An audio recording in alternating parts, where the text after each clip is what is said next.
Welcome back to the SOAS Concert Series for another online concert and discussion. Today's event's going to be slightly different from some of the concerts that we've been running over the last few months. We're going to have the conversation with the artists before we actually screen the piece of sound art that they've made, to give you some context about what it is that they've done and the politics and the art behind what it is that they've made.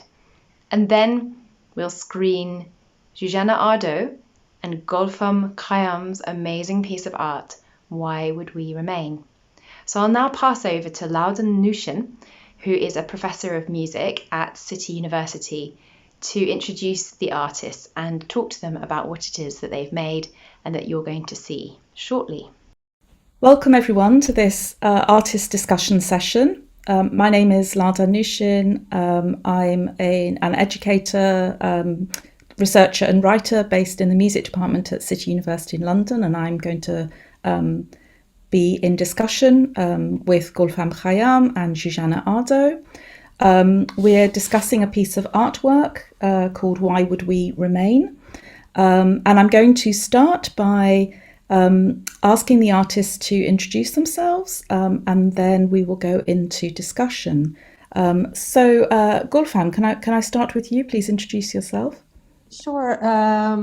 My name is Golfam Khayyam. I'm composer, improviser, performer. I'm currently based in Tehran, and it's a great pleasure to be here, and great pleasure to collaborate with Zsuzsanna Ardot. Hi everyone, I'm Zsuzsanna Ardot. I'm a visual artist and a writer. I also work as a curator and educator. I'm from London, originally from Budapest. Looking forward to our discussion. Thank you very much. Perhaps one of you could start off by talking about how your artistic collaboration started. How did you meet and how did you come to talk about? Have you worked before together, or is this your first collaboration? Zsuzsanna. We met, Golfam and I, in an opera workshop originally 2 years ago. And then when I was writing, thinking, working out the details of an opera, I thought of Golfam's music, and then we started working together there. And so in that process, this poem came to me to maybe if she would be interested in collaborating on this, and that's how it started really. Okay, let's go in to talk about the piece then. So again, if you don't mind, Golfam, I'll just start with Zsuzsanna, and then we'll get on to talk about the music. So Zsuzsanna, can you tell us a bit about this work and where the inspiration came from? Yes. And the process, really. Yeah. We like to think in categories, which can be helpful. It's like a Darwinian survival tool, but in fact, life is not like that, of course. So I work as a writer and as an artist, and this poem came about from a situation where I was actually working as an artist. I was doing land art installations about climate change in particular. I went around the shorelines of England, and I put up these land art installations, which are very, it's painting the landscape with red umbrellas, basically. And it's quite a time-consuming process. And so there are people on the shore, and these people would come to me. And although English people tend to be very reserved, they were so curious that they started talking to me. So this was a wonderful opportunity to get out of London and, to talk to hundreds of people. And because at the same time, the Brexit referendum was going on in 2018, after we started talking spontaneously, inevitably Brexit came up. People wanted to talk about it. And so I got a wonderful understanding of the pain and the thinking, how people thought about belonging, what what home meant to them, what Europe meant to them.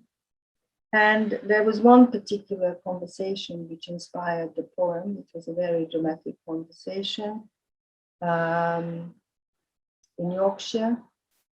And I wrote the poem after that. And when I was writing the poem, I was thinking of dawn and many other things. And I could actually hear various sounds in my mind, which I then told Wolfgang in preparation. And it occurred to me that John Donne knew so much better what we know scientifically now. So at the time, he knew that, I'm involved in mankind, and, one piece of the continent is the piece of the piece and the continent at the same time. And now we talk about the butterfly effect, and we know scientifically that we are completely interconnected, and whatever happens, doesn't matter where, it will wreak havoc somewhere else.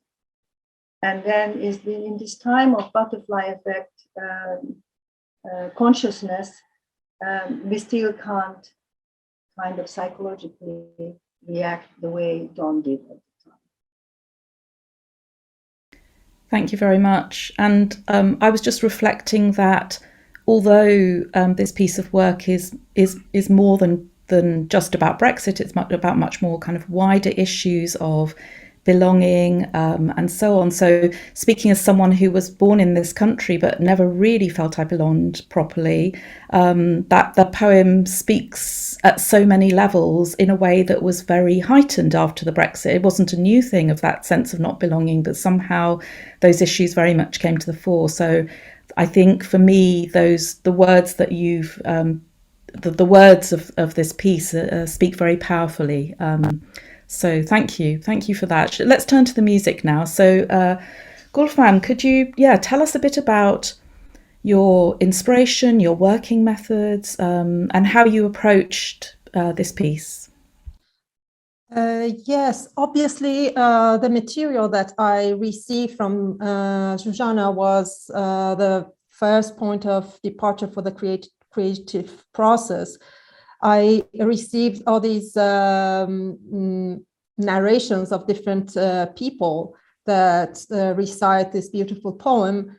And then she suggested that I use the sound sample of North Sea as well as the Mind the Gap, which was really interesting and in a way very exciting. But then I was confronting this material, and in a way I wanted to find myself into that. So we had a lot of discussions about the poem, and then this kind of globality of the concept of this poem, which is not necessarily related. I mean, it's based on the Brexit matter, but it's kind of a global matter, especially in the time period that we are living now. And therefore, I felt that this kind of inner dialogue, or in this kind of confrontation of East and West, kind of as an inner line or inner texture in this music would be very relevant in a way. So the first technical process that I wanted to do was the fact that how to use all these voices, because Zsuzsanna insisted that all these great people, they invested so much time, and it's not necessarily that we want to take one voice. We want to have everyone. So then I made this collage of different excerpts of all these voices that I received, and it was really very personal perception of myself towards this poem, that there are some parts that I particularly really like, that we would hear, some words to have more emphasis on. And there were particular accents that I really loved, and I wanted them to be bold. And then, so it's kind of a collage of that. And then underneath, there are many other layers of electronics and of my guitar that I perform. And at the end, the highlight of the poem is once we hear the human voice that comes in, and all the intentions were kind of make a hidden bridge between these two East and West words. Thanks very much. Yes, I think there are so many subtle points in this work, and the Mind the Gap, I think, is quite brilliant in many ways. I'm interested to know, Goldfam, have you been to London? Have you heard that announcement on the Underground? You have? Yes, I have been to London, and I very much associate this to Sound of London. And it was Suzanna's idea to bring this Mind the Gap. And I use this, also I manipulate it and kind of work it in various excerpts, that the sound of the train is kind of is used underneath. But I think it happens 2 or 3 times that we hear Mind the Gap. And again, the sounds of the North Sea and that sort of that point of separation, the physical separation between the UK and the rest of Europe is a very very interesting. Again, I'm interested to know, have you heard the sounds of the North Sea before yourself? Yes, of course. And the sound that I took, actually, I took it, I mean, it would have been very maybe better that I would record it myself, but it was during pandemic and I wasn't traveling. And so I took it from archives, from internet archives. Right, interesting. Thank you. Zsuzsanna, could I ask a question about the different voices that were recorded then? So were these, I see the list of names of the people who said the words of the poem. Are these friends of yours, or how did you choose them? Well, I wanted to have a pool of different accents and a pool of different English accents as well, and from different cultural backgrounds, etc., to somehow echo what the UK is about, really. And some of the people are my friends, others are the friends of friends. So this is how it goes. And it was very interesting. I mean, people took it very seriously and rehearsed. They told me several times. A friend from Germany, for example, I mean, she took such trouble to rehearse it properly. So it was wonderful to work with them. And the reason why I thought it was important not to pick one particular accent is because it's not about one narrative. That is the problem, you know, when one narrative dominates, you need to realize that it's a collage of narratives that make history. Thank you. And that, by the way, that one voice, that one narrative, inevitably tends to be a male voice and a male narrative. So that is another issue, but that's another poem. Yeah, and it's a very powerful and beautiful collage of voices. I've got some other general questions, but let me just come back to Gulfam for a couple of questions about the music. So I was interested in the singer who sings. This is somebody I know you've worked with before. Could you tell us a bit about, because you talk about how, you know, the kind of reaching that sort of climax with that female voice. Can you say a little bit about how why you chose that and why it was important?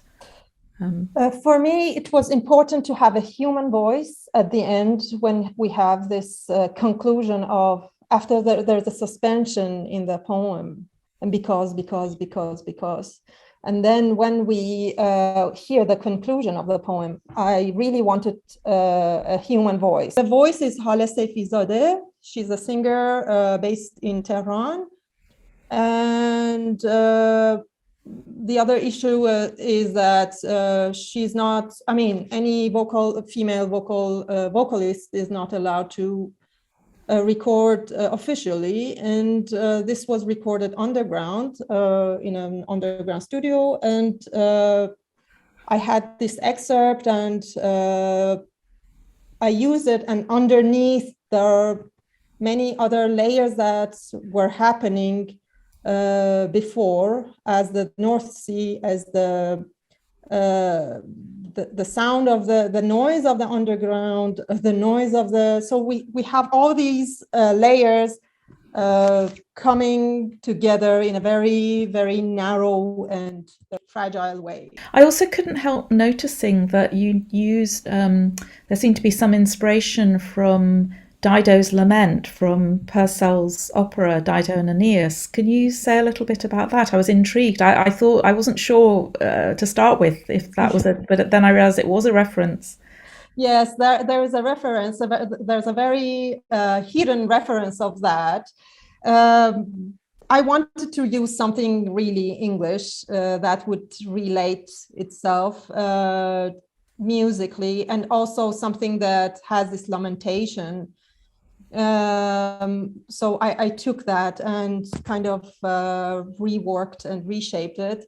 And then there is kind of another part that it's kind of resembles like Dowland, John Dowland's works, but it's not quite John Dowland. It's kind of John Dowland wandering in I don't know, streets of London or, you know, today. So these two were kind of like musical references that I wanted to kind of relate it to the this inner dialogue of Zsuzsanna and John Donne in a way. I'm interested to know whether do you think that this piece of work might change views around issues of migration and belonging? Could it have the power to do that? Well, I mean, first, how I relate to my work, you know, I think most artists, I work when I'm motivated to work, or I'm commissioned to work, and that's another motivation, about something that matters. And if it matters to me, then it inspires me, and then it kind of fills my whole body. I mean, it's a very visceral, strong physical feeling. I'm sure Wolfram can attest to this.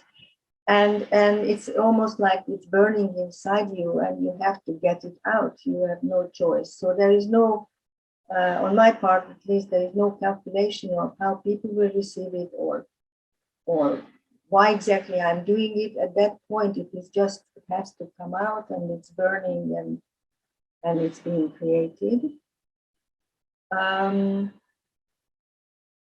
The other side of the same question that you asked was whether art has an impact on people. And I think that there is plenty of evidence that art is extremely powerful, can have a very strong impact on lives and history. No wonder that, for example, in the Renaissance, what did the church do? I mean, all the artists were sponsored by the church, and why did the church pour millions into it? Because they knew that art was powerful, and the state tries to do the same now. So there is no question that art impacts on people. In fact, much more than science or rational arguments. So there have been many psychological and cognitive psychology kind of tests, according to which people understand reasoning, people understand numbers and statistics. I mean, take climate change. We know the facts. It is not enough. But once they see the red umbrellas on the seashore, and what it means, etc., they will remember that, and it will impact on their behavior patterns. But you can't, of course, draw a red line between seeing the red umbrella and then doing something else. It's much more subtle. I should maybe mention one thing about the video that will follow after our discussion. The video incorporates, of course, primarily Gulfam's music, my poems, but also some artwork. The artwork in part is mine, and in part it is part of a previous film where I created